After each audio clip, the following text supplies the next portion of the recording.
Hello students, आज हम electrostatic का पार्ट नंबर 3 करेंगे। इलेक्ट्रोस्टैटिक का पार्ट 1 हम कर चुके थे, पार्ट 2 भी कर चुके थे, जिसमें मैंने आपको डिफ्रेंशिएट करना बताया था और जिसमें मैंने आपको बहुत सारे टॉपिक्स कवर किए थे, इलेक्ट्रोस्कोप वगैरह बताए थे। आज पार्ट 3 में हम देखेंगे, क्लासिफिकेशन पढ़ेंगे किसका, कंडक्टर का, इंसुलेटर का और सेमीकंडक्टर। देखेंगे कंडक्टर, इंसुलेटर और सेमीकंडक्टर होता क्या है। एक्चुअली जनरली आप स्कूल में पढ़ चुके होंगे कि इनका क्लासिफिकेशन और इनके बारे में आपने पढ़ चुका होगा, लेकिन यहाँ पे देखेंगे कि आज कंडक्टर, इंसुलेटर और सेमीकंडक्टर। तो लाइन बाय लाइन सारे टॉपिक्स को मैं यहाँ पे डिस्कस करूँगा, आपको समझते हुए चलना है यहाँ पे। तो देखिए स्टूडेंट, सबसे पहले आता है कंडक्टर। अब कंडक्टर क्या होता है, जैसे कि मान लो कि फ्री देखो जिसमें फ्री इलेक्ट्रॉन्स क्या करते हैं, मूव करते हैं, वो क्या कहलाते हैं, आपके कंडक्टर कहलाते हैं। जैसे कि आपके घरों में जो वायर लगे हुए होते हैं बेटा, वो किसका एग्जांपल होते हैं, कंडक्टर का एग्जांपल होते हैं। जैसे मान लो कि एल्यूमिनियम का कोई वायर है, तो दीज आर, ये वो क्या होगा बेटा, कंडक्टर हो गया। सिंपल सी बात है बेटा, कंडक्टर वो होते हैं जिसमें फ्री इलेक्ट्रॉन्स क्या करते हैं बेटा, इजीली मूव करते हैं, ओके, विदाउट कोई रिस्ट्रिक्शंस।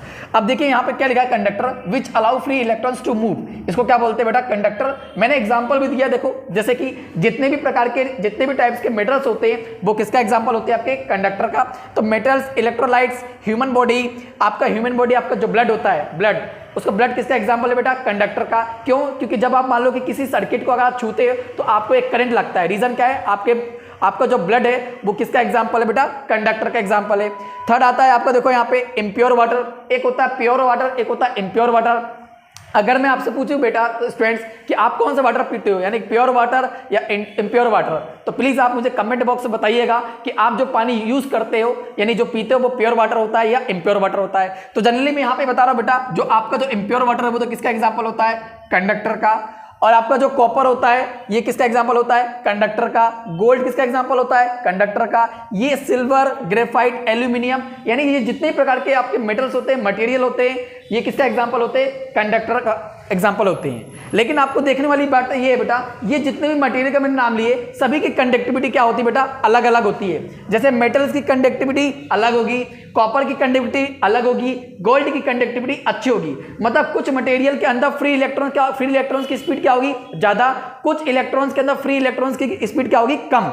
जैसे कि एग्जांपल के तरीके से मैंने सिल्वर लिया बेटा, मैंने सिल्वर, मान लो कि देखो ये सिल्वर का, ये मान लो कि क्या बेटा, कंडक्टर है। एज्यूम करिए सिल्वर का क्या कंडक्टर है। अब देखो सिल्वर के अंदर जो फ्री इलेक्ट्रॉन्स होगा वो क्या होगा, देखना हाई स्पीड मूव करेगा। क्यों? क्योंकि सिल्वर की कंडक्टिविटी क्या है बेटा, ज्यादा अच्छी है। तो हम जनरली स्कूल में पढ़ते हैं ना, silver is a good conductor of electricity, मतलब सिल्वर की कंडक्टिविटी क्या होगी बेटा, ज्यादा। लेकिन वही कंपेरिजन में, इसके कंपेरिजन बेटा मैं यहाँ पे क्या ले रहा हूँ, एक कॉपर का तार ले रहा हूँ, ये कॉपर CI बोलते हैं बेटा, कॉपर का तार ले रहा हूँ। अब देखो कॉपर में क्या होगा कि फ्री इलेक्ट्रॉन्स क्या करेंगे बेटा, काफी स्लो मूव करेंगे। यानी इट मींस मतलब क्या है, सिल्वर के रिस्पेक्ट में कॉपर की जो कंडक्टिविटी क्या है बेटा, काफी कम है, लेकिन सिल्वर की कंडक्टिविटी क्या है, ज्यादा है। वैसे मैं बात करूं आपकी इम्प्योर वाटर की, तो इम्प्योर वाटर की भी बेटा कंडक्टिविटी ज्यादा है। अच्छा स्टूडेंट्स, आप मुझे ये बताइएगा, मान लो कि एक तालाब है, उसमें तालाब के अराउंड यानी चारों तरफ बहुत सारे खंबे लगे हुए हैं। अब मान लो कि वो खंबा अचानक से अगर तालाब में गिर जाता है तो क्या होगा, पूरे तालाब में करंट फैलेगा या नहीं फैलेगा, प्लीज आप मुझे कमेंट बॉक्स में बताइएगा क्या होगा, ठीक है ना।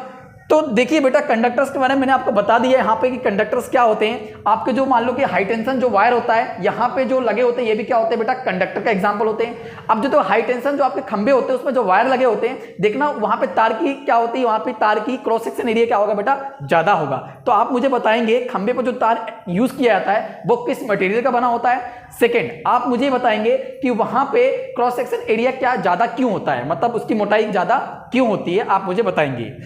अब देखिए यहाँ पे कंडक्टर को हमने समझ लिया। अब देखेंगे हम इंसुलेटर होता क्या है।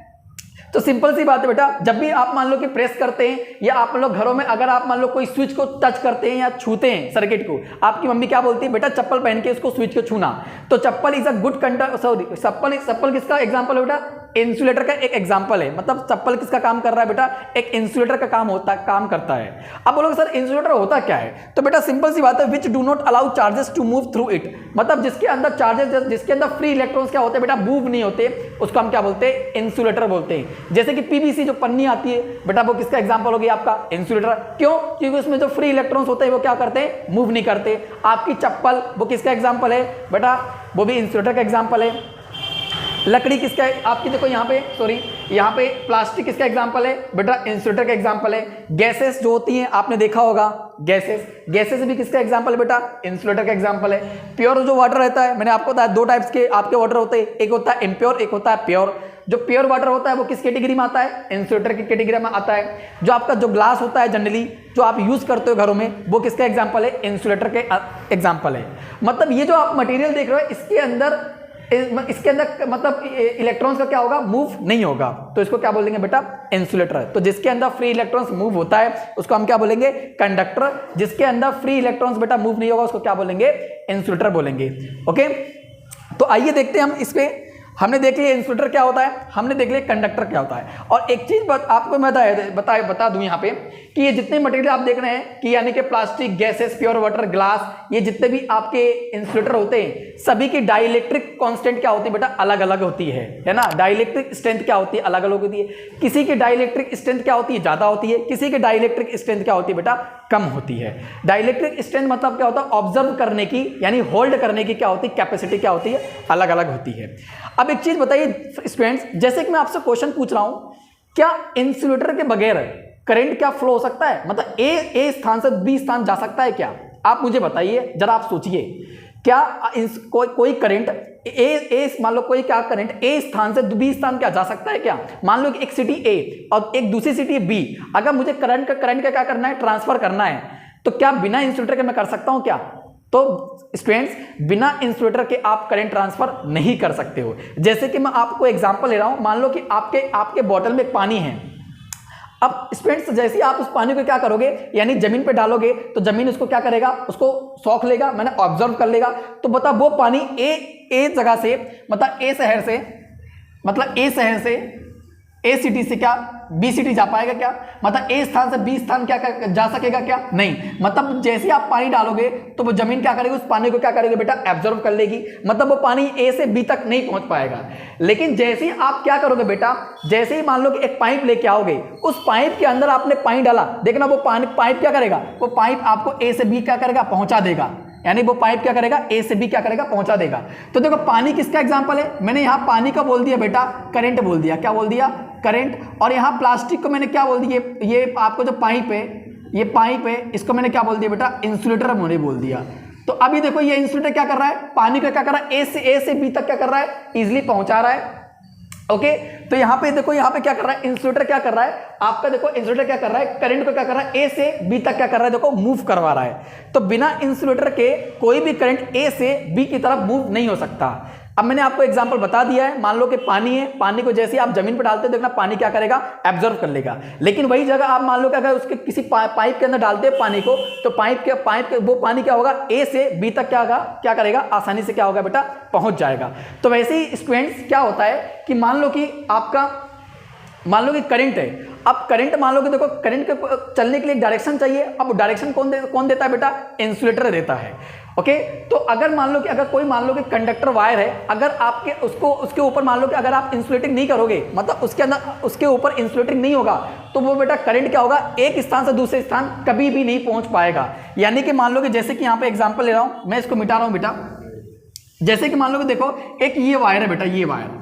अब मान लो कि देखो, ये मान लो कि खंबा है, यहाँ पे ये खंबा है मान लो कि, और ये खंबा है मान लो कि, आपको ए से क्या करना है, बी देखो यहाँ क्या करना है, करंट पहुंचाना है। लेकिन देखो यहाँ पे क्या होगा, जैसे ही मान लो कि आप वायर यहाँ से निकालोगे और यहाँ पे मान लो कि इस खंबे में कोई आपने इंसुलेटर का यूज नहीं किया और इस वाले खंबे में आपने कोई इंसुलेटर का यूज नहीं किया। देखो जैसे ही आप यहाँ से करंट आएगा तो ये करंट क्या हो जाएगा, अर्थ के अंदर चले आएगा, मतलब अर्थ यहाँ पे चले आएगा, जमीन के अंदर चले आएगा। क्यों? क्योंकि देखो आपने कोई इंसुलेटर का यूज नहीं किया है, तो ए से बी करंट कभी नहीं पहुंच पाएगा। लेकिन जनरली देखो, अगर खंबे पे आपने देखा होगा, जो आपके घर के बाहर जो खंबा लगा होता है उसके देखना यहाँ पे ब्लैक का एक इंसुलेटर लगा होता है बेटा, इलेक्ट्रिक इंसुलेटर। तो जैसे ही मान लो कि खंबा है, यहाँ पे देखना बेटा इस प्रकार का ऐसे एक इंसुलेटर लगा होगा, तो ये इस इंसुलेटर के अंदर देखो, ये जो वायर हो गए, ये वायर होके जाता है ऐसे। तो ये इंसुलेटर क्या कर रहा है, ये कंडक्टर को क्या कर रहा है, प्रोटेक्ट कर रहा है। ओके, यानी कि इस वायर को अर्थ होने से क्या कर रहा है, बचा रहा है। तो देखो ये इंसुलेटर क्या करेगा, ये इंसुलेटर, और देखो एक इंसुलेटर क्या करेगा, यहां भी लगा होता है बेटा, यहां भी। तो ये इंसुलेटर क्या करेगा, आसानी से देखो क्या करेगा, करंट को यहां से यहां तक पहुंचा देगा। तो सिंपल सी बात है बेटा, बिना इंसुलेटर का करंट कोई भी ए स्थान से बी स्थान कभी भी नहीं जा सकता। तो ये चीज आपको समझने वाली बात है बेटा। इंसुलेटर का बहुत बड़ा कंट्रीब्यूशन है। बिना इंसुलेटर के आपके करंट क्या हो सकता है, फ्लो नहीं हो सकता है। जिस प्रकार पाइप के बगैर पानी ए शहर से बी शहर नहीं जा सकता, उसी प्रकार जो करंट होता है वो एक स्थान से दूसरे स्थान नहीं जा सकता। इसलिए देखना आपको जो कंडक्टर जो वायर होते हैं उसमें बाहर क्या लगे होते हैं बेटा, इंसुलेटिंग किए होते हैं, यानी कि प्लास्टिक का क्या देखो, प्लास्टिक का लेपिंग किया हुआ होता है। तो वो किसका एग्जाम्पल है बेटा, इंसुलेटर का। मैंने अभी बताया बिना इंसुलेटर का करंट क्या होगा, ट्रांसफर नहीं हो सकता। अब एक चीज बताइए, मान लो कि आपने करंट, ये मान लो कि करंट ये क्या है बेटा, तार है। जैसे इस तार को आप क्या करोगे, देखो यहां से दीवार से टच करोगे, देखा करंट यहां पे क्या है, करंट यहां से यहां तक पहुंच पाएगा, मतलब ए से क्या बी तक पहुंच पाएगा क्या, नहीं, उसको डायरेक्शन मिल ही नहीं पाएगी। लेकिन अगर मान लो कि वहां पे आपने इंसुलेटिंग किया है बेटा और ए से बी तक आप पहुंचाओगे, देखना आसानी से वो क्या पहुंच जाएगा बेटा। अब देखते हैं हम सेमीकंडक्टर क्या होता है। हमने देख लिया कि कंडक्टर क्या होता है, हमने देख लिया इंसुलेटर क्या होता है। अब देखते हैं सेमीकंडक्टर होता क्या है। तो जनरली देखो सेमीकंडक्टर किसका काम करता है, ये तो कंडक्टर है और जो आपका इंसुलेटर है, ये दोनों का क्या करता है बेटा, काम करता है, इसलिए इसका नाम पड़ा सेमीकंडक्टर। मतलब ये क्या होता है बेटा, जब ठंडा होता है तो क्या बन जाता है, इंसुलेटर बन जाता है, और जब गर्म हो जाता है तो क्या बन जाता है बेटा, कंडक्टर बन जाता है। अब सपोज डेट मान लो कि देखो ये मान लो कि बेटा कंडक्टर है, ये कंडक्टर है, ठीक है ना। जैसे ही आप इसको रूम टेम्परेचर पे बेटा क्या करोगे, रूम टेम्परेचर पे इसको क्या करोगे, हीट दोगे। जैसे ही आपने इसको हीट दिया तो देख रहा है ये क्या हो जाएगा, जैसे आपने इसको हीट दिया ये क्या हो जाएगा बेटा, गर्म हो जाएगा। मतलब इस कंडक्टर की टेम्परेचर क्या होगा, बढ़ जाएगा। जैसे ही इस कंडक्टर की टेम्परेचर बढ़ा तो ये कंडक्टर ऑटोमेटिक क्या बन जाएगा बेटा, कंडक्टर की तरह क्या करने लगेगा, बिहेव करने लगेगा। ऑटोमेटिक कंडक्टर की तरह क्या करने लगेगा, बिहेव करने लगेगा। लेकिन जैसे ही कंडक्टर बेटा देखना क्या होगा, यानी ठंडा होगा, यानी कूल हो जाएगा। जैसे ही ठंडा होगा तो यहाँ पे देखना, यहाँ पे क्या होगा, टेम्परेचर क्या होगा, कम होगा। और जैसे ही टेम्परेचर कम होगा, जैसे ही कूल होगा, तो मतलब ये क्या बन जाएगा बेटा, इंसुलेटर बन जाएगा यहाँ पे। तो यहाँ पे देखो ये कंडक्टर काम क्या कर रहा है, जैसे ही वो कंडक्टर गर्म हो रहा है तो क्या बन जा रहा है, आपका कंडक्टर बन जा रहा है। और कंडक्टर के अंदर क्या होता है बेटा, फ्री इलेक्ट्रॉन्स क्या करते हैं, मूव करते हैं। तो जैसे ही ये कंडक्टर गर्म हुआ तो क्या बन गया, कंडक्टर, और इसके अंदर देखो फ्री इलेक्ट्रॉन्स क्या हो गए, मूव हो गए। लेकिन जैसे ही आपने इसको क्या किया बेटा, देखो ठंडा किया तो ये क्या बन गया बेटा, इंसुलेटर बन गया। मतलब अब इसके अंदर कोई भी इलेक्ट्रॉन्स यहां से यहां तक मूव नहीं करेगा। तो ये इसकी प्रॉपर्टी होती है सेमीकंडक्टर की। ये डेफिनेशन मैंने इसको लिख दी है, देखिए क्या लिखी है, all low temperature this material is insulator. यानी लो टेम्परेचर पे कोई भी कंडक्टर क्या होता है, इंसुलेटर होगा। और रूम टेम्परेचर, जब उस कंडक्टर को रूम टेम्परेचर पे उसको गर्म करोगे तो वो क्या बन जाएगा बेटा, आपका क्या बन जाएगा, यहाँ पे आपका कंडक्टर बन जाएगा। तो ये आप देख लेना बेटा, यहाँ पे लिखा हुआ है। और यहाँ पे देखो, यहाँ पे क्या है, इसका एग्जांपल मैंने लिख दिया है कि सिलिकॉन और जर्मेनियम, ये किसका एग्जांपल है बेटा, आपका सेमीकंडक्टर का एग्जांपल है। सिलिकॉन और जर्मेनियम किसका एग्जांपल है, सेमीकंडक्टर का एग्जांपल है। तो हमने देख लिया कि कंडक्टर क्या होता है, हमने देख लिया इंसुलेटर क्या होता है, और हमने देख लिया क्या होता है, सेमीकंडक्टर क्या होता है। हमने देखा सेमीकंडक्टर को गर्म करने पे क्या होता है कि कंडक्टर बन जाता है, ठंडा होने पे क्या बन जाता है बेटा, वो इंसुलेटर बन जाता है। यानी कि वो दो तरीके का बिहेव कर रहा है। एग्जाम्पल मैंने बता दिया, सिलिकॉन और जर्मेनियम बता दिया। अब ये देखते हैं बेटा, यहाँ पे एक कंडक्शन प्रोसेस होता है, एक होता है बेटा इंडक्शन प्रोसेस होता है। जनरली आप 11th क्लास में पढ़ चुके हो कि कंडक्शन क्या होता है और इंडक्शन क्या होता है। आइए हम इस चीज़ को देखते हैं यहाँ पे क्या होता है। इसको आप कॉपी कर लिए होंगे, आई होप। इसको मिटा देता हूँ बेटा मैं यहाँ पे।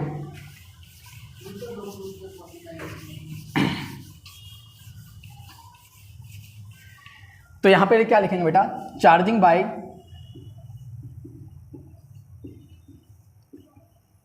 कंडक्शन और इंडक्शन प्रोसेस।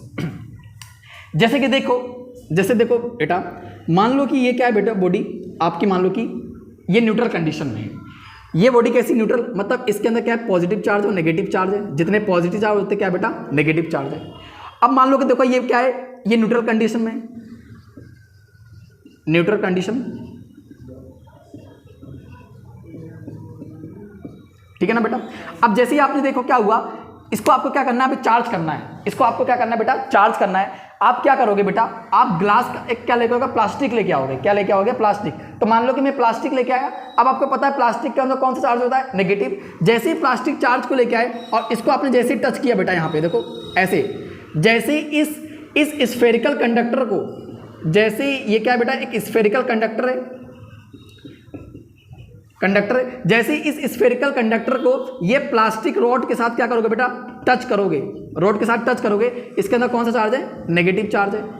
नेगेटिव। तो देखो ये पॉजिटिव चार्ज क्या करेगा, नेगेटिव चार्ज को अपनी तरफ खींचेगा, और जब नेगेटिव चार्ज को अपनी तरफ खींचेगा तो आपको पता है मैथ्स में पढ़ा होगा आपने कि प्लस माइनस क्या होता है बेटा, माइनस। तो देखो इसके अंदर कौन सा चार्ज आएगा, इसके अंदर माइनस चार्ज आएगा, मतलब अब इस स्फेरिकल के अंदर कौन सा चार्ज आ गया, देखो बेटा माइनस चार्ज आ गया। देखो ये क्या आ गया, माइनस चार्ज, मतलब अब ये स्फेरिकल बेटा क्या हो गया बेटा, चार्ज्ड हो गया।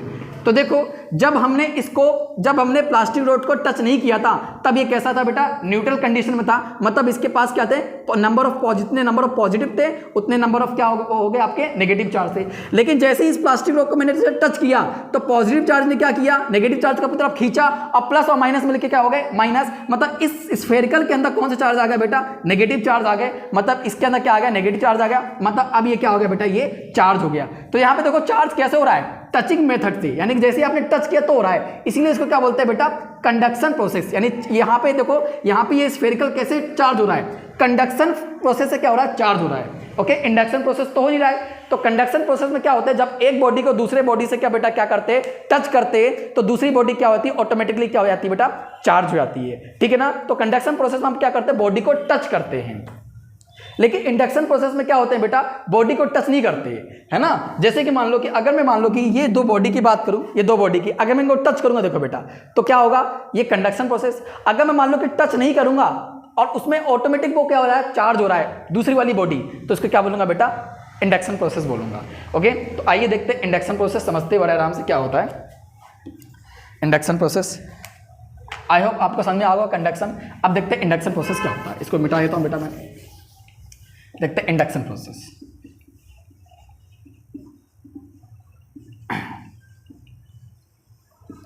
इंडक्शन प्रोसेस जैसे कि मान लो कि देखिए यहां पे बना रहा हूं, ये मान लो कि स्फेरिकल कंडक्टर बेटा, स्फेरिकल कंडक्टर।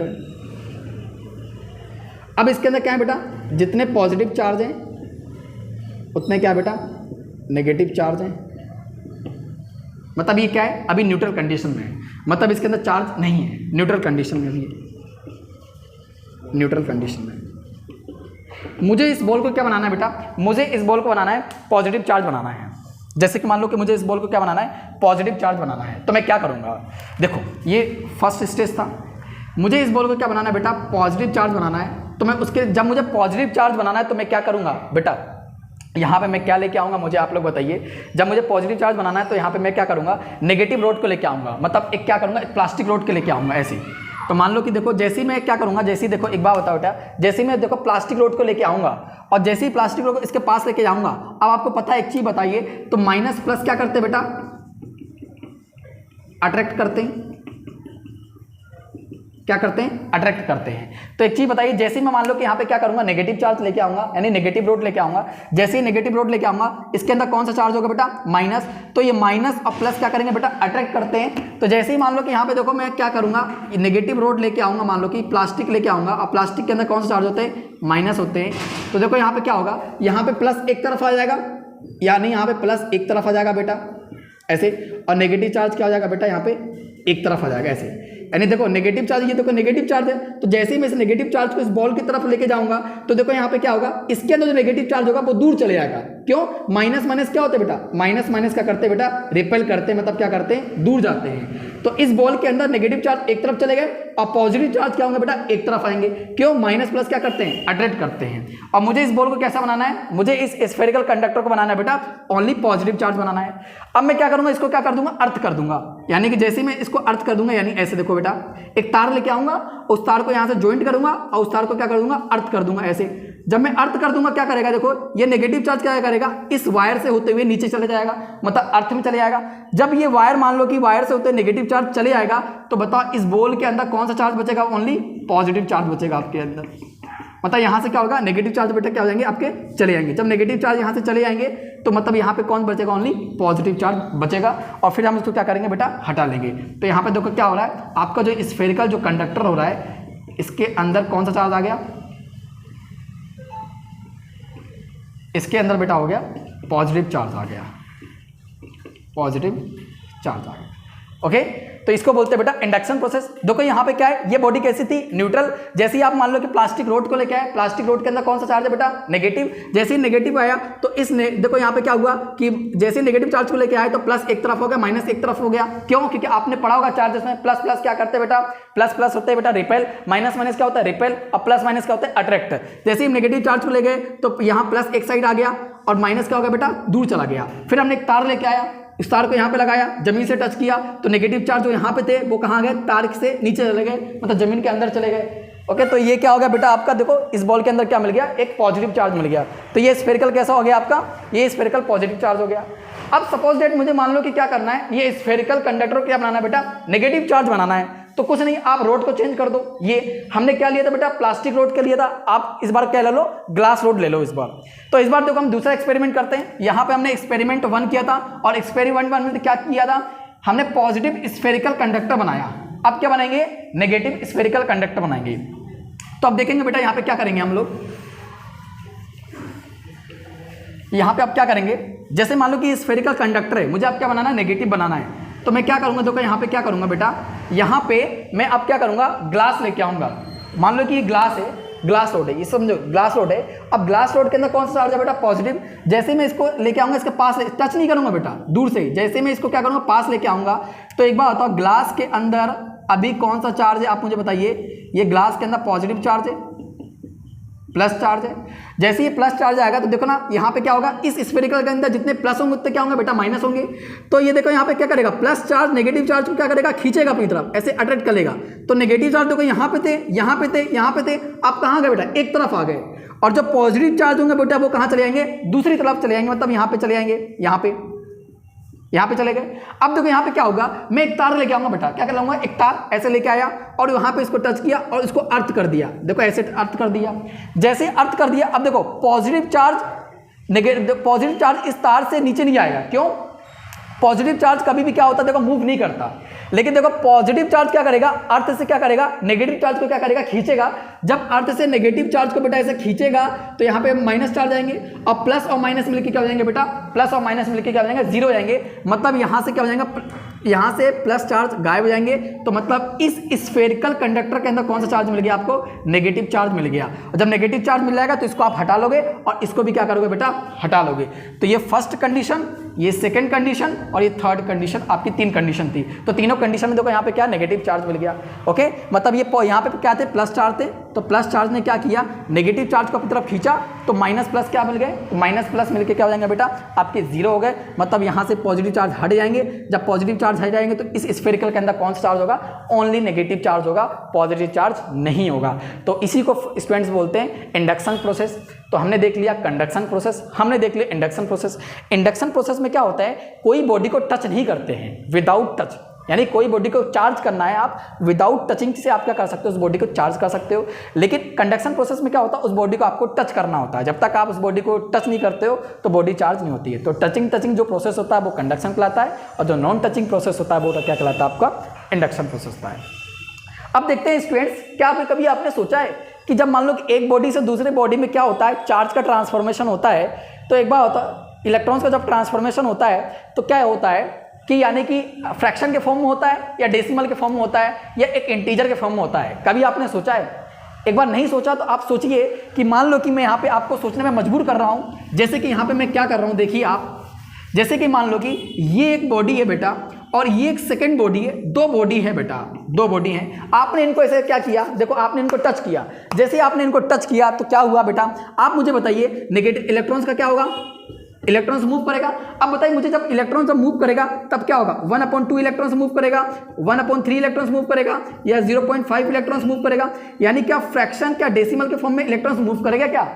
तो अगर आप ऐसा सोच रहे हैं हाँ करेगा, तो आंसर है बेटा गलत होगा। तो इलेक्ट्रॉन्स कभी भी फ्रैक्शन के फॉर्म में और डेसिमल के फॉर्म में मूव नहीं करते हैं। हमेशा किस में मूव करते हैं बेटा, एक इंटीजर के फॉर्म में मूव करते हैं। या तो 1 इलेक्ट्रॉन्स मूव होगा, या तो 2 इलेक्ट्रॉन्स मूव होगा, या तो 3 इलेक्ट्रॉन्स मूव होगा, या तो 4 इलेक्ट्रॉन्स मूव होगा। जैसे कि मार्केट में अगर आप मान लो कि जैसे कि मार्केट में आप स्केल लेने जाते हो स्टूडेंट्स, कभी भी आपने 16.5 सेंटीमीटर का स्केल देखा है, 10.5 सेंटीमीटर का स्केल देखा है, यानी कि 20.5 सेंटीमीटर स्केल देखा है? कभी भी आपने देखा ही नहीं होगा, क्योंकि ऐसा स्केल बनता ही नहीं। 16.5, 15.5, 14.5 आपने हमेशा देखा होगा तो 16 सेंटीमीटर, 10 सेंटीमीटर, 20 सेंटीमीटर, यानी एक कंप्लीटली इंटीजर के फॉर्म में हमेशा स्केल देखा होगा। ओके, तो यानी कि वैसे ही एक बार होता है, जब एक बॉडी से दूसरे बॉडी में चार्ज का इलेक्ट्रॉन्स का ट्रांसफॉर्मेशन होता है तो बेटा एक कंप्लीटली इंटीजर के फॉर्म में होता है। ये तो 1 इलेक्ट्रॉन होता है, ये तो 2 इलेक्ट्रॉन, ये तो 3 इलेक्ट्रॉन, और इसी को हम क्या बोलते हैं बेटा? क्वांटाइज्ड बोलते हैं, यानी क्वांटाइजेशन ऑफ चार्ज बोलते हैं। तो बेटा क्वांटाइजेशन ऑफ चार्ज मैं यहाँ पे लिख रहा हूँ, इसकी डेफिनेशन लिख रहा हूँ, आप इसको कॉपी कर लेना। यहाँ पे क्वांटाइजेशन ऑफ चार्ज होता है। तो याद रखना बेटा कि जब भी मान लो एक बॉडी से दूसरे बॉडी में चार्ज का इलेक्ट्रॉन चार्ज या इलेक्ट्रॉन्स का ट्रांसफॉर्मेशन होता है तो एक क्वांटाइज्ड फॉर्म में होता है, यानी कि एक इंटीजर फॉर्म में होता है। क्वांटाइज्ड का मतलब होता है एक फिक्स्ड अमाउंट में होता है। ओके, यहाँ पे मिटा रहा हूँ, यहाँ पे मैं लिख रहा हूँ बेटा क्वांटाइजेशन ऑफ प्रोसेस बोलते हैं। तो यहाँ पे मैं इसकी फॉर्मूला डेफिनेशन लिख रहा हूँ बेटा, क्वांटाइजेशन ऑफ चार्ज। तो यहाँ पे मैं डेफिनेशन यहाँ पे लिख देता हूँ, आप इसको कॉपी कर लीजिएगा। ओके, देखिए कॉपी कर लीजिए यहाँ पे, आई होप आपने कॉपी कर लिया होगा। यहाँ पे देखो मैंने लिखवा दिया क्वांटाइजेशन ऑफ चार्ज क्या होता है। It is observe that the quantity of charge on a substance is always integer multiple of charge on an electrons. यहाँ पे मैंने दिखा दिया 10 amount of charge on a charged body Q is equal two plus minus any, यानी अगर आप किसी body को चार्ज देते हैं तो कितना चार्ज देते हैं? Q is equal two plus minus any charge देते हैं। यानी कि यहाँ पे मतलब क्या, या तो आप उसको 1 इलेक्ट्रॉन दोगे, या तो 1 इलेक्ट्रॉन दोगे, या तो 2 इलेक्ट्रॉन दोगे, या तो 3 इलेक्ट्रॉन दोगे, या तो 4 इलेक्ट्रॉन दोगे, या तो -1 इलेक्ट्रॉन दोगे, या तो -2 इलेक्ट्रॉन दोगे, या तो -3 इलेक्ट्रॉन दोगे, यानी इस प्रकार से दोगे। और याद रखना बेटा जब एक बॉडी से दूसरे बॉडी में चार्ज का ट्रांसफॉर्मेशन होता है तो एक इंटीग्रल मल्टीपल्स के फॉर्म में होता है, यानी कभी भी, यानी आप फ्रैक्शन के फॉर्म में कभी भी नहीं होगा, यानी 1/3 इलेक्ट्रॉन्स, 1/4 इलेक्ट्रॉन्स, 1/5, 1/6 इलेक्ट्रॉन, यानी ऐसे फॉर्म में कभी भी याद रखना बेटा कभी भी नहीं होता। तो जब एक बॉडी से दूसरे बॉडी में कोई इलेक्ट्रॉन्स का मूव होता है तो एक इंटीग्रल मल्टीपल्स के फॉर्म में होता है। ओके, अब आप मुझे बताइए कि बेटा सबसे फंडामेंटल और एलिमेंट्री चार्ज किसको बोलते हैं? याद करो मैंने आपको पार्ट 2 में बताया था कि फंडामेंटल चार्ज और आपको एलिमेंट्री चार्ज क्या होता है। कि जनरली आपके चार्ज 2 टाइप्स के होते हैं, एक होता है पॉजिटिव और एक होता है क्या होता है बेटा नेगेटिव। और जो नेगेटिव चार्ज होता है उसको हम क्या बोलते हैं बेटा? फंडामेंटल ऑफ चार्ज होते हैं। क्यों? पहली चीज़ तो देखो आपका जो नेगेटिव चार्ज होता है उसका मास क्या होता है बेटा? ज़्यादा होता, उसका मास बेटा क्या होता है? सॉरी कम होता है। लेकिन जो पॉजिटिव चार्ज होता है उसका मास क्या होता है बेटा? ज़्यादा होता है। ओके, और अगर मैं बात करूँ कि एक इलेक्ट्रॉन में कितने कूलम होते हैं बेटा, तो एक इलेक्ट्रॉन में यहाँ पे लिख दिया 1.6 × 10⁻⁻19 कूलम चार्ज होते हैं एक इलेक्ट्रॉन के पास। मान लो कि कोई एक बॉडी है, उस बॉडी में अगर आप एक इलेक्ट्रॉन को निकालोगे और उस एक इलेक्ट्रॉन के पास कितना चार्ज होगा? 1.6 × 10⁻⁻19 कूलम चार्ज होगा। और ये सबसे जो इलेक्ट्रॉन होता है सबसे स्मॉलेस्ट यूनिट होता है, और सबसे स्मॉलेस्ट यूनिट होने के नाते इसको हम क्या बोलते हैं बेटा? फंडामेंटल ऑफ चार्ज और एलिमेंट्री चार्ज होता है। क्योंकि ये क्या करता है, वन बॉडी से दूसरे बॉडी क्या होता है बेटा? आसानी से क्या होता है? ट्रांसफर होता है, इसलिए हम उसको क्या बोलते हैं? फंडामेंटल ऑफ चार्ज बोलते हैं। तो याद रखना बेटा जब एक बॉडी से दूसरे बॉडी में क्या होता है? चार्ज का ट्रांसफॉर्मेशन होता है तो क्या होता है बेटा? एक इंटीग्रल मल्टीपल्स के फॉर्म में होता है। तो हमने देख लिया बेटा क्वांटाइज्ड का मतलब क्या होता है, क्वांटाइजेशन ऑफ चार्ज का मतलब होता है। आइए हम देखते हैं कि बेटा कूलम्ब्स लॉ, जनरली आपने 10th क्लास में पढ़ा होगा कूलम्ब्स लॉ की क्या होता है। अच्छा बताइए आप कूलम्ब्स लॉ, जैसे मान लो कि 2 चार्ज है, मान लो कि इसको मैं मिटा देता हूँ, आपने कॉपी कर लिया होगा और नहीं कॉपी किया तो आप प्लीज़ लिख लीजिए। मिटा देता हूँ मैं इसको। जनरली देखिए बेटा स्टूडेंट्स, मान लो कि यहाँ पे कूलम्ब्स लॉ मैं बता रहा हूँ, कूलम्ब्स लॉ जैसे कि देखिए बेटा कि मान लो कि एक चार्ज है और मान लो कि इसके सामने मान लो कि क्या है बेटा? एक चार्ज है। अगर ये दोनों क्या है? आइडेंटिकल है बेटा, मतलब इनका शेप कैसा बेटा? आइडेंटिकल, मतलब सेम है। मान लो कि इन दोनों के बीच में मुझे फोर्स निकालना है कि मान लो कि इसको मैंने बोल दिया Q1 और इसको मैंने बोल दिया Q2, ठीक है ना। और मान लो कि ये क्या है? पॉजिटिव चार्ज है, ये भी क्या है? पॉजिटिव चार्ज है। अब देखो Q2 Q1 पे क्या लगाएगा? एक फोर्स लगाएगा। कितना फोर्स लगाएगा? F12। ओके, अब देखो Q1 भी Q2 क्या करेगा? फोर्स लगाएगा, तो कितना लगाएगा? F21। मतलब ये दोनों क्या आइडेंटिकल शेप है, और दोनों के अंदर शेप के बदले दोनों के अंदर चार्ज क्या है बेटा, सेम है। तो देखो Q2 Q1 पे क्या लगाएगा बेटा, फोर्स लगा, भाई तू दूर जा, क्योंकि हम दोनों, क्योंकि तेरे पास क्या है, सेम चार्ज है और मेरे पास भी क्या है, सेम चार्ज है। तो Q2 Q1 पे एक फोर्स अप्लाई करेगा तो कितना फोर्स लगाएगा, F12 फोर्स अप्लाई करेगा। और देखो Q1 भी Q2 पे क्या करेगा, एक फोर्स अप्लाई करेगा कि भाई तू भी दूर जा, क्योंकि तेरे अंदर भी क्या है, सेम चार्ज है। यानी कि यहाँ पे कौन सा फोर्स लगेगा, F21 फोर्स लगेगा। ये दोनों एक दूसरे के ऊपर क्या लगाएंगे, फोर्स लगाएंगे। लेकिन बात ये आती है कि कितने फोर्स है एक दूसरे के, क्या इसके बीच में बात ये आती है कि दोनों चार्जेस के बीच में कितना फोर्स लगता है। तो ये बताने वाला साइंटिस्ट कौन था बेटा, कूलम्ब्स लॉ। तो कूलम्ब्स लॉ क्या बताया कि जब कोई दो चार्ज एक्सियल पोजीशन पर रखे हुए हैं तो उनके बीच में बेटा कितना फोर्स लगता है, F = K Q1 Q2 upon R²। इसको हम डेरिवेशंस करेंगे। यहाँ पे देखो F = K Q1 Q2 upon R²। तो K मतलब क्या होता है, मीडियम कांस्टेंट होता है, Q1 मतलब क्या, फर्स्ट चार्ज, Q2 मतलब क्या, सेकेंड चार्ज, और R मतलब क्या बेटा, इनके बीच की डिस्टेंस होती है। अब देखिए जैसे कि कूलम्ब्स लॉ ने क्या बोला कि मान लो कि दो चार्जेस है और दो चार्जेस के बीच में अगर आपको फोर्सेस की वैल्यू निकालनी है तो आप जो मेरा जो लिमिटेशंस है, जो मैंने रूल्स बताए, उस रूल्स को आप लगा दो। तो देखते हैं कूलम्ब्स का जो रूल्स होता है, पहला रूल्स क्या होता है। कूलम्ब्स ने बोला कि दो जो चार्ज होने चाहिए, दोनों चार्ज क्या होने चाहिए बेटा, एक एक्सियल पोजीशन पे होने चाहिए।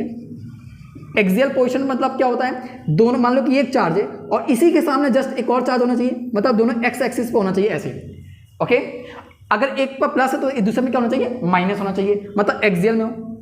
दूसरा बेटा, दूसरा क्या होना चाहिए, दूसरा इनके बीच के जो डिस्टेंस होना चाहिए बेटा, कितना होना चाहिए, 10⁻15 मीटर से क्या होना चाहिए, ज़्यादा नहीं होना चाहिए। 10⁻15 मीटर से बेटा कम हो सकती है लेकिन ज़्यादा नहीं होनी चाहिए। दूसरी चीज़ ये बताया।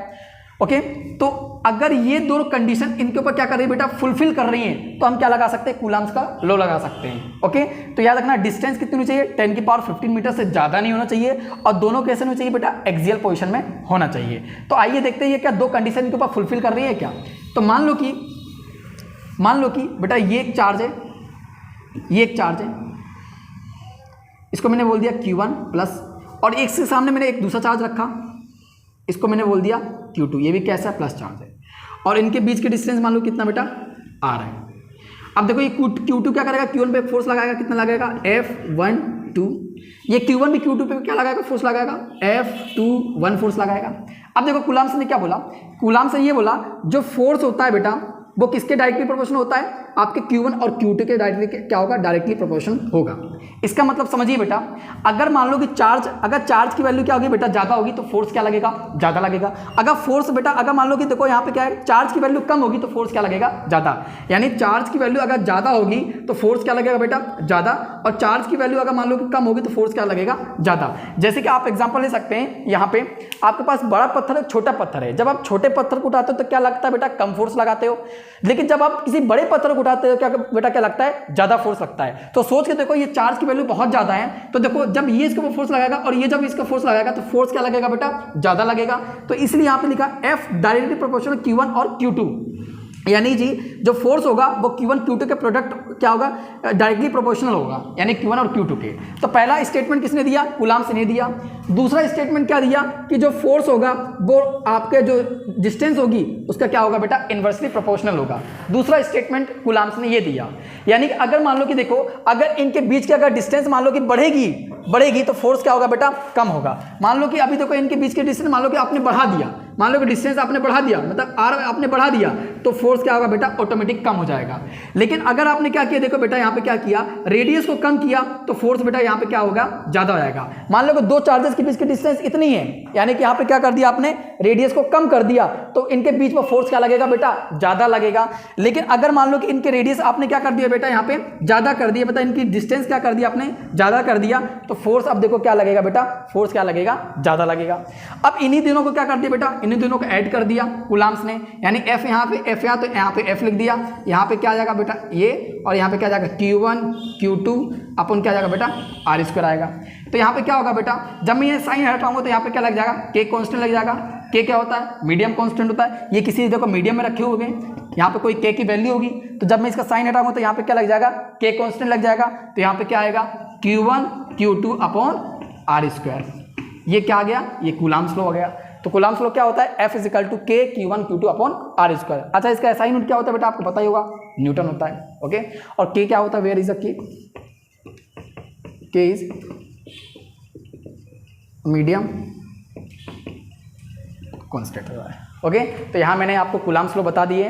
अब इसके आप मैं यहाँ पे डेफिनेशन लिख देता हूँ, कूलाम्स लॉ को एक प्रॉपर तरीके से यहाँ पे लिख देता हूँ ताकि आप उसको कॉपी कर पाएँ। ओके, यहाँ पे मैं लिख देता हूँ। देखिए स्टूडेंट्स, मैंने यहाँ पे कूलाम्स लॉ की डेफिनेशन लिख दी है, आप एक बार देख लीजिए। यहाँ मैं पढ़ के एक बार बता देता हूँ। Coulombs law in electrostatic force of in interaction between two stationary point charges is directly proportional to the product of the charges, inversely proportional to the square of the distance between them। मान लो कि Q1 है, Q2 है, इन दोनों के बीच के distance क्या है, R है। तो पहले तो देखो ये क्या कूलाम्स लॉ की जो कंडीशंस है ये क्या फुलफिल कर रही है क्या। पहले तो ये क्या पॉइंट चार्ज है, क्या पॉइंट चार्ज। तो देखिए पॉइंट चार्ज है, यस, क्योंकि याद रखना कूलाम्स लॉ पॉइंट चार्ज के लिए एप्लीकेबल होती है। किसके लिए बेटा, याद रखना पॉइंट चार्ज के लिए, याद रखना। तो पॉइंट चार्ज है, हाँ है। अच्छा, ये एक्सियल पोजिशन पे है, मतलब एक सीधी रेखा में है क्या, यस है। इनके बीच के डिस्टेंस कितने होने चाहिए बेटा, एक मैंने आपको बताया 10 की पावर 15 मीटर होना चाहिए, क्या है, यस है। ये तीनों कंडीशन क्या कर रही है बेटा, एक फुलफिल कर रही है। तो मैं इस पर कूलाम्स लॉ क्या कर सकता हूँ, लगा सकता हूँ। तो मान लो कि ये प्लस क्यू है, ये Q2 है, ये Q2 Q1 पे कितना फोर्स लगाएगा, F12। Q1 Q2 पे कितना फोर्स लगाएगा, F21 फोर्स लगाएगा। अब देखिए यहाँ पे तो क्या हो रहा है, कूलाम्स लॉ ने पहला स्टेटमेंट क्या दिया, जो फोर्स होता है वो Q1 Q2 क्या होता है बेटा, डायरेक्टली प्रोपोर्शनल होता है, यानी F directly proportional Q1 Q2। यानी अगर Q1 Q2 क्या होगा को आप डबल करोगे तो फोर्स भी क्या होगा, डबल होगा। Q1 और Q2 का अगर हाफ करोगे तो फोर्स क्या होगा बेटा, हाफ होगा। और दूसरा यहाँ पे क्या बोला, अगर रेडियस को आप क्या करोगे बेटा, डबल करोगे। यहाँ पे देखो रेडियस डबल करोगे तो फोर्स क्या होगा बेटा, हाफ होगा, यानी फोर्स क्या होगा बेटा, कम होगा। यानी R अगर बढ़ेगा तो फोर्स क्या होगा बेटा, कम होगा। इनके बीच की अगर मान लो कि डिस्टेंस आप बढ़ा दोगे तो यहाँ पे क्या हो जाएगा बेटा, फोर्स क्या हो जाएगा, कम हो जाएगा। और डिस्टेंस मान लो कि क्या कर दोगे, कम कर दोगे तो फोर्स क्या हो जाएगा, ऑटोमेटिक बढ़ जाएगा। लेकिन यहाँ देखना बेटा, जो फोर्स होता है वो मीडियम पे भी डिपेंड करता है। याद रखना, आपका जो वैक्यूम होता है आपका, यानी कि जो आपका जो एयर होता है, एयर में फोर्स की वैल्यू बेटा अलग होती है और मीडियम में फोर्स की वैल्यू अलग अलग होती है। जब मैं आपको पढ़ाऊंगा बेटा कि फोर्स की वैल्यू एयर में कितनी होती है, मतलब ज़्यादा होती है, कम होती है, और मीडियम में अगर कोई मान लो कि 2 चार्जेस रख दिया तो उसमें फोर्स की वैल्यू क्या होती है, ज़्यादा होती है, कम होती है। ये चीज़ मैं आपको पढ़ाऊंगा। लेकिन इतना याद रखना बेटा आप कि जो फोर्स होता है वो क्या होता है बेटा, आपके मीडियम पे डिपेंड करता है कि वो मीडियम कौन सा है, ठीक है ना। तो एयर में फोर्स की वैल्यू क्या होती है और मीडियम में फोर्स की वैल्यू क्या होती है, मैं आपको आगे पढ़ाऊंगा।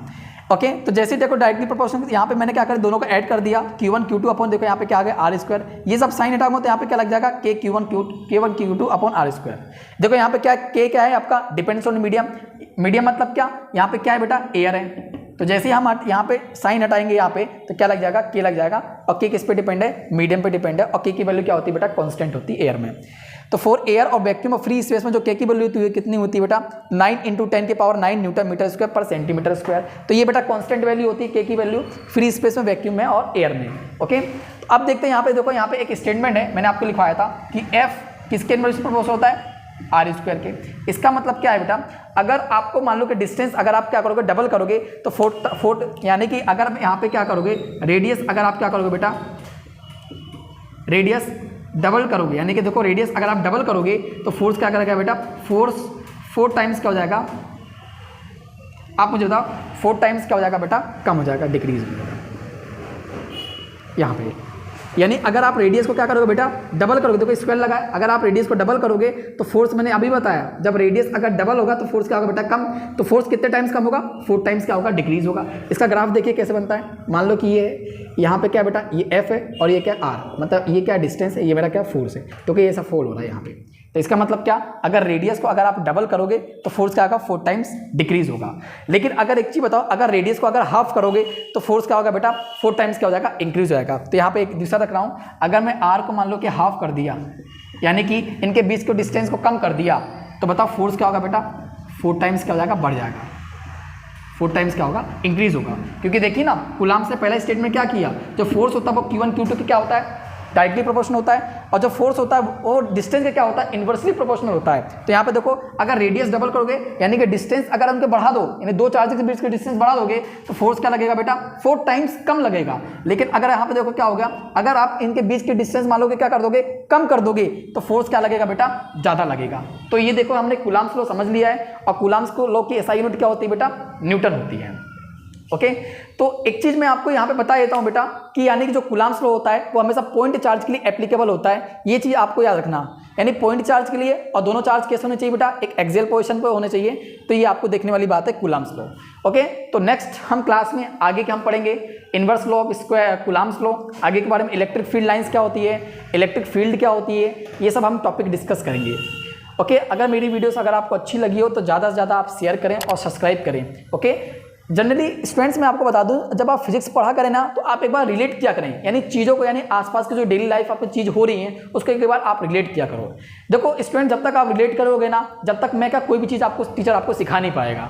ओके, वैसे भी आपको पता है बहुत बड़ा पॉल्यूशन हो चुका है यहाँ पे, कुछ का कुछ पढ़ा रहे हैं, कुछ का कुछ हो रहा है यहाँ पे, तो उन चीज़ों में नहीं आना है आपको। ओके, तो आपको डेली लाइफ से क्या करना है, कनेक्ट करना है आपको। और अगर आप JEE या नीट की प्रिपरेशन कर रहे हैं आपको, तो आप पहले पुराने साल के पेपर देखो, और पुराने साल के पेपर एक बार आप प्रीवियस ईयर क्वेश्चन पेपर उनको लगाओ, क्योंकि जब तक आप प्रीवियस ईयर क्वेश्चन पेपर नहीं लगाओगे, जब तक आपको कैसे पता चलेगा, आपकी कैपेबिलिटी आपको पता ही नहीं चलेगा कि आपके कितने मार्क्स आ रहे हैं। अभी रिसेंटली JEE का एग्जाम हुआ है, तो आप क्या करो, JEE के जो पेपर है आपको अगर कहीं से क्वेश्चन मिलते हैं, आप उन क्वेश्चन को उठाओ और क्वेश्चंस लगाओ कि इलेक्ट्रोस्टैटिक्स से कौन कौन से किस तरह के क्वेश्चंस आए हैं, क्योंकि जब तक आप खुद से अपना ट्राई नहीं करोगे ना बेटा, जब तक नहीं निकलेगा। आप मुझे बताइए कोचिंग में कितने स्टूडेंट पढ़ते हैं, यानी कोचिंग में एक क्लास में कम से कम 500 से 400 बच्चे बैठते हैं, क्या वो 500 400 बच्चे नीट या JEE निकाल लेते हैं, क्या नहीं निकाल पाते हैं।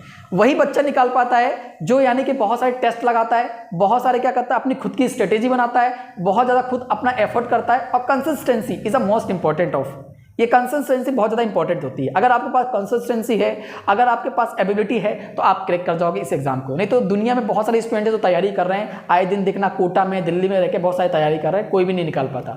तो समझो, देखो रियलिटी क्या है, कोचिंग की रियलिटी देखो। आपको कोचिंग पे बिल्कुल डिपेंड नहीं हो जाना है, बिल्कुल ट्रस्ट भी नहीं करना है। कोचिंग आपको सिर्फ डायरेक्शन दे सकती है बेटा, आपको निकाल नहीं सकती, क्योंकि कोचिंग के अंदर का मान लो कि एक क्लास में 500 बच्चे बैठे हैं तो 500 बच्चे निकलते नहीं हैं। ओके, लेकिन अगर आपने बहुत सारे रिसोर्सेज फॉलो किया है, बहुत सारे टेस्ट लगाए हैं, तो आप बिल्कुल आप एग्जाम को क्रैक कर सकते हो। ज़्यादा कोई बड़ा एग्जाम नहीं है, बस अपनी कंसिस्टेंसी को क्या करो, मेंटेन करो। Okay, thank you.